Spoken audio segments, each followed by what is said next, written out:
नमस्कार दोस्तों। हमारी आज की कहानी है मैं बाज नहीं, एक रुला देने वाली कहानी। 14 साल की उम्र में जब खेलने कूदने के दिन होते हैं, तब मेरा रिश्ता तय हो गया। उस दौर में अक्सर लड़कियों का ब्याह 12-13 वर्ष की आयु में कर दिया जाता था। मुझे शादी का मतलब भी नहीं पता था। बस ये सोचकर खुश होती थी कि नए नए कपड़े पहनने को मिलेंगे। माँ तो बचपन में ही गुजर चुकी थी, इसलिए पिताजी ने घर का जो थोड़ा बहुत कामकाज सिखाया था, बस वही आता था।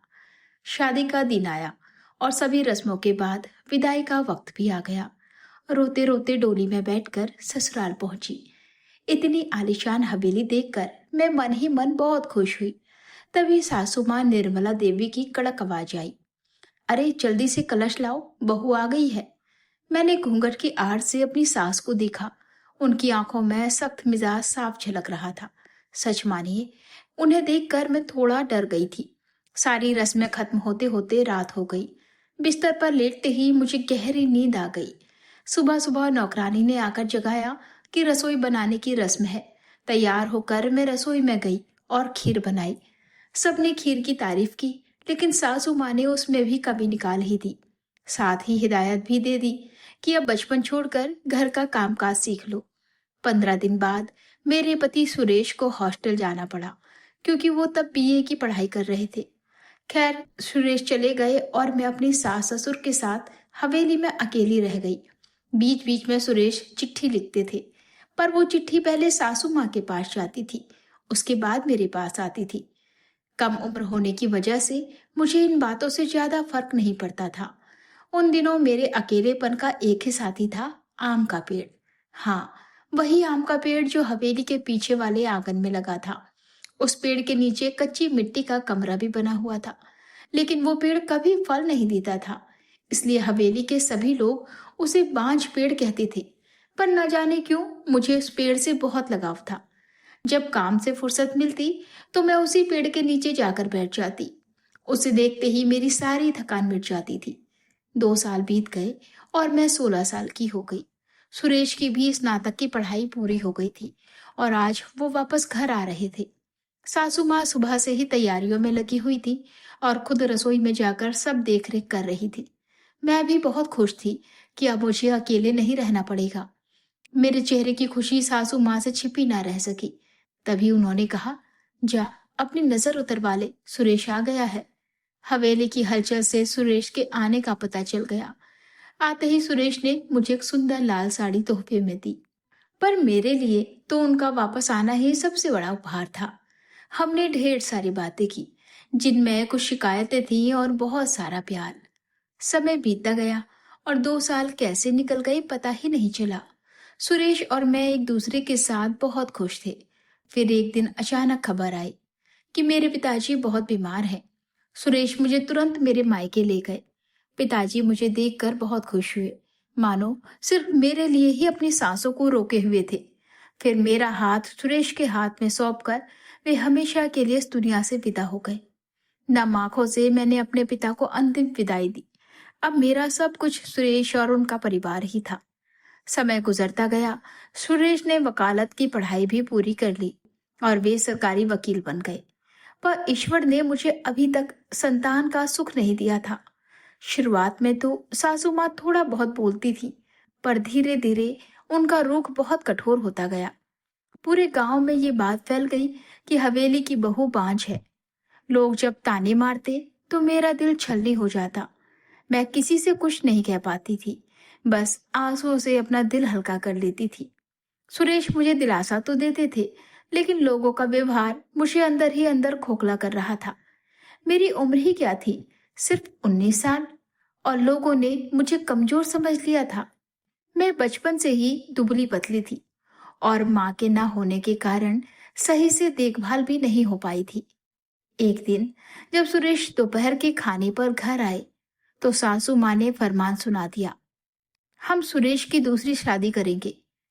इतना बड़ा फैसला! सुरेश मुझे ऐसा धोखा कैसे दे सकते हैं? नहीं, ऐसा नहीं हो सकता।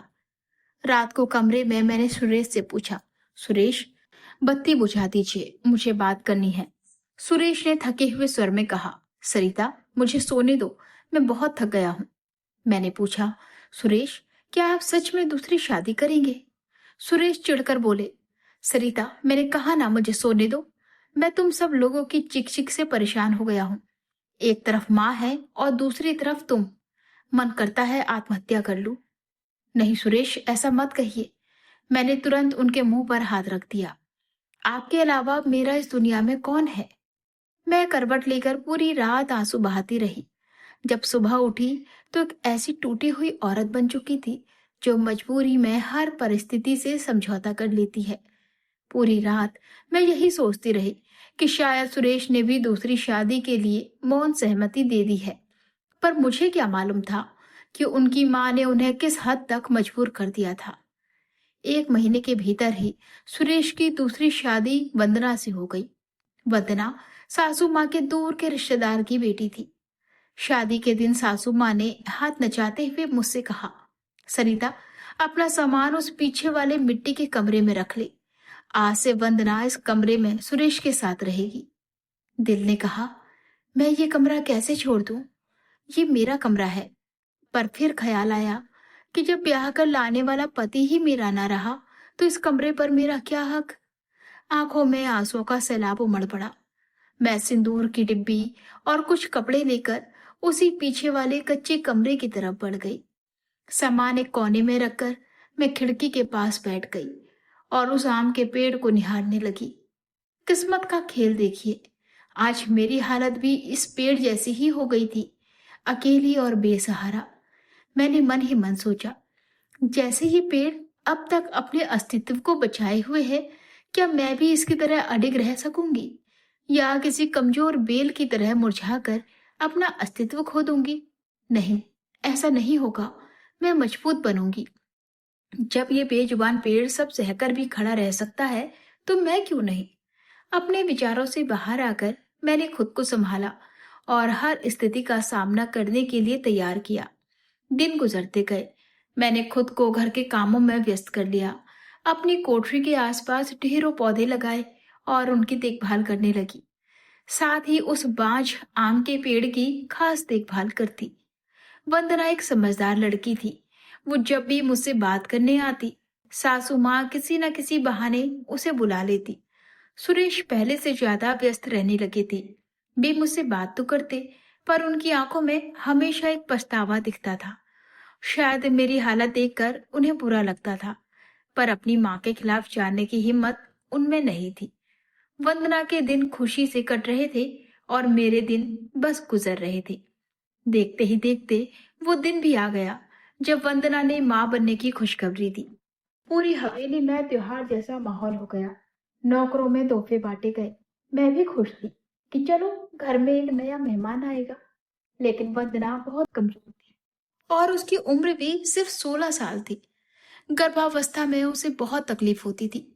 सासू माँ का आदेश था कि मैं उसकी अच्छे से सेवा करूं ताकि उसकी कमजोरी दूर हो सके। मेरी तमाम देखभाल के बावजूद वंदना का वजन नहीं बढ़ रहा था। एक दिन चिंतित होकर मैंने सुरेश से कहा, वंदना को शहर के किसी अच्छे डॉक्टर को दिखाइए। पर सासू माँ ने ये कहकर मना कर दिया, हमारे जमाने में भी बच्चे घर पर ही हुए हैं। और सुरेश की वही पुरानी आदत, वे अपनी माँ के फैसले के आगे चुप रह गए। कुछ दिनों बाद वंदना की तबीयत ज्यादा बिगड़ने लगी। उसकी सांस फूलने लगी। घबराकर मैंने गांव के वैद्य जी को बुलवाया। वैद्य जी ने आकर कुछ दवाइयां दी और बताया कि इसमें खून की बहुत कमी है। जब मैंने ये बात सुरेश को बताई तो सासू माँ ने उल्टा मुझे ही डांट दिया और आदेश दिया कि मैं वंदना से दूर रहूं। उन्होंने कहा, एक बांझ औरत की छाया भी वंदना पर नहीं पड़नी चाहिए। मुझे वंदना से दूर कर दिया गया। मैं फिर से अपनी कोठरी में अकेली रहने लगी।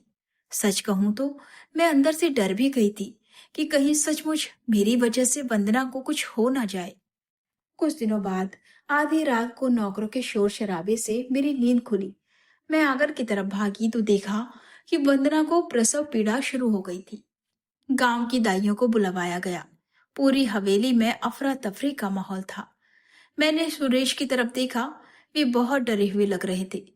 मैं सासू माँ के पास गई और उन्हें ढांढस बंधाया। थोड़ी देर में ही बच्चे की किलकारी गूंजी। हम सभी की खुशी का ठिकाना नहीं रहा। लेकिन एक प्यारी सी बेटी को जन्म देते ही वंदना ने दम तोड़ दिया। हाय, मैं पोते का मुंह भी नहीं देख पाई। अब मेरा वंश कैसे चलेगा? सासू माँ का विलाप पूरी हवेली में गूंज रहा था। उस छोटी सी दूध मुही बच्ची को देखकर मेरा कलेजा मुंह को आता था। मुझे उसमें अपना ही बचपन दिखता था। मैंने उसे अपने सीने से लगा लिया। जिनकी माँ नहीं होती, वे बच्चे शायद वक्त से पहले समझदार हो जाते हैं। वो बच्ची मुझे जरा भी परेशान नहीं करती थी, बस दूध पीकर सो जाती थी। सासू माँ का वही आलाप चलता रहता कि बेटियों से वंश नहीं चलता, पर अब किसी को उनकी बातों से फर्क नहीं पड़ता था। सुरेश अब थोड़ा खुश रहने लगे थे। दफ्तर से आते ही सीधे मेरे कमरे में आते और गुड़िया के साथ खेलते। 1 साल बीत गया। वंदना की बरसी पर हवेली में पूजा रखी गई। पंडित जी के आते ही सासू माँ ने पूछा, पंडित जी, क्या मैं जीते जी कभी पोते का मुंह देख पाऊंगी? पंडित जी ने ग्रह शांति के कुछ उपाय बताए। इसके बाद सासू माँ पंडित जी को हवेली का शुद्धिकरण कराने ले गई। जब वे मेरी कोठरी के पास पहुंचे तो पंडित जी की नजर उस आम के पेड़ पर पड़ी। पेड़ देखते ही पंडित जी का मुंह बन गया और वे बोले, इसी मनहूस और बाज पेड़ की वजह से आपके घर में बेटा पैदा नहीं हो रहा है। जितनी जल्दी हो सके इसे कटवा दीजिए। सासू माँ ने तुरंत नौकरों को कुल्हाड़ी लाने का हुक्म दे दिया। अब मेरे बर्दाश्त की हद पार हो चुकी थी। मैंने सुरेश की तरफ उम्मीद से देखा, लेकिन वे चुप रहे। जैसे ही नौकर पेड़ काटने आगे बढ़ा, मैं दौड़कर उस आम के पेड़ से लिपट गई और रो रो कर विनती करने लगी, इसे मत काटो, इसे छोड़ दो। पर किसी को मुझ पर तरस नहीं आया। तभी किसी ने मुझे जोर से धक्का दिया और मेरा सिर पास पड़े एक पत्थर से जा टकराया। सिर से खून की धार बहने लगी। ये देखकर सुरेश से रहा नहीं गया। वे चीख पड़े और उन्होंने सबको वहां से हटाया और मुझे तुरंत अस्पताल ले गए। अस्पताल में मरहम पट्टी के बाद जब मुझे होश आया तो डॉक्टर साहिबा सुरेश और सासू माँ को कुछ समझा रही थी। सासू माँ के चेहरे पर अपराध बोध साफ दिख रहा था। सुरेश ने घबरा कर पूछा, डॉक्टर साहब, क्या अब हम इन्हें घर ले जा सकते हैं? डॉक्टर ने कहा, ले जा सकते हैं, पर ध्यान रखिएगा कि ऐसी हालत में इनका गिरना या चोट लगना बहुत खतरनाक हो सकता है। सुरेश ने पूछा, ऐसी हालत? डॉक्टर साहब, क्या हुआ है इसे? डॉक्टर मुस्कुराई, अरे, क्या आप लोगों को नहीं पता, ये मां बनने वाली है, इनका बहुत ख्याल रखिएगा। ये सुनते ही कमरे में सन्नाटा छा गया। किसी को अपने कानों पर यकीन नहीं हो रहा था और मैं तो बिल्कुल स्तब्ध थी। सासू माँ की आंखों से पछतावे के आंसू बहने लगे। उन्होंने मेरे सिर पर हाथ रखा और रोते हुए कहा, सरिता, मुझे माफ कर दे मेरी बच्ची। मैं भी मुस्कुराकर उनसे ऐसे लिपट गई जैसे अपनी सगी माँ से लिपटी हूँ। पूरे 9 महीने सासू माँ ने मेरा पलकों पर बिठा कर ख्याल रखा और इधर मैंने उस आम के पेड़ की देखभाल जारी रखी। आखिरकार मेरी डिलीवरी का दिन आया। सासू माँ खुद मुझे समय रहते अस्पताल ले गई ताकि जो गलती वंदना के समय हुई थी वो दोबारा ना हो। कुछ ही देर बाद नर्स बाहर आई और बोली, बधाई हो, पोता हुआ है। सासू माँ ने खुशी से अपने हाथ की सोने की अंगूठी निकालकर नर्स को दे दी। वो आज इसलिए खुश नहीं थी कि पोता हुआ है, बल्कि इसलिए खुश थी कि उनकी बहू सरिता बिल्कुल सुरक्षित और ठीक थी। हवेली में जश्न का माहौल था। बेटी और बेटे दोनों के आने से हमारा परिवार पूरा हो गया था और एक खूबसूरत बदलाव बाहर आंगन में भी आया था। उस आम के पेड़ पर भी अब छोटे छोटे फल आने लगे थे।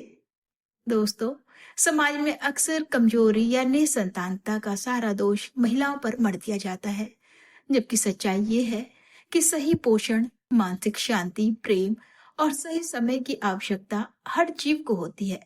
कुपोषित शरीर हो या बिना देखभाल का पेड़, समय और सही स्नेह मिलने पर ही दोनों फलते फूलते हैं।